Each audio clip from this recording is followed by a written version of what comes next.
মাঠ, গ্যালারি কিংবা পার্লামেন্ট, নরওয়ের সবখানেই এখন আলোচনায় ভাইকিং রো। ড্রামের তালে তালে নৌকা বাইচের আদলে হাত চালানো আর সমস্বরে বলে ওঠা রোই এই উদযাপনের মূল মন্ত্র। বিশ্বকাপের মাঠে দুর্দান্ত পারফরম্যান্সের পর নরওয়ের ফুটবলারদের ভাইকিং রো এখন গা জ্বালার কারণ হয়ে দাঁড়িয়েছে প্রতিবেশী সুইডেন ও ডেনমার্কের। মূলত ৮০০ থেকে ১১০০ খ্রিস্টাব্দের মাঝামাঝি সময়কে বলা হয় ভাইকিং যুগ। সে সময় সমুদ্রপথে বাণিজ্য করত স্ক্যান্ডিনেভিয়ার দেশ ডেনমার্ক, নরওয়ে ও সুইডেন। তবে ভাইকিংদের অন্যতম আদিভূমি ছিল নরওয়ে। তাদের শ্রমেই গড়া আজকের আধুনিক নরওয়ে।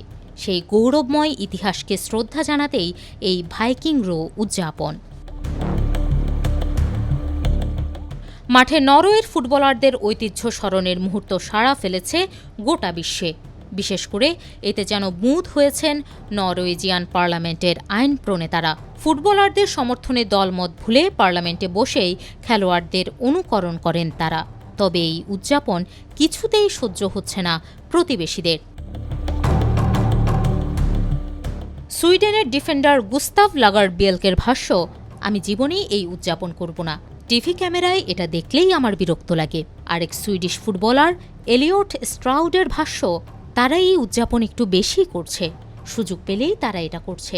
অনেক বছর পর বিশ্বকাপে খেলার সুযোগ পেয়ে নরওয়ে ফুটবলারদের এই পারফরম্যান্স সুইডিশদের জন্য হজম করা কষ্ট হলেও বিষয়টি বেদনাদায়ক হয়ে উঠেছে ডেনমার্ক টুর্নামেন্টে খেলার সুযোগ না পাওয়ায়।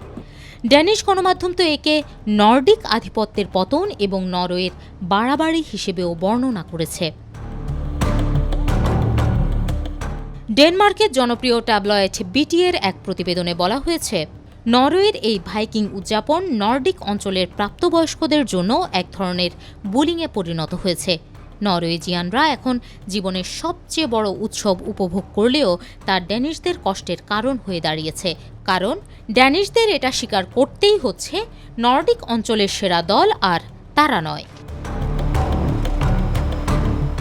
প্রতিবেশীদের এমন পরিস্থিতির মধ্যে রেখে আগামী ৬ জুলাই ৫ বারের বিশ্ব চ্যাম্পিয়ন ব্রাজিলের বিপক্ষে মাঠে নামতে যাচ্ছে নরওয়ে।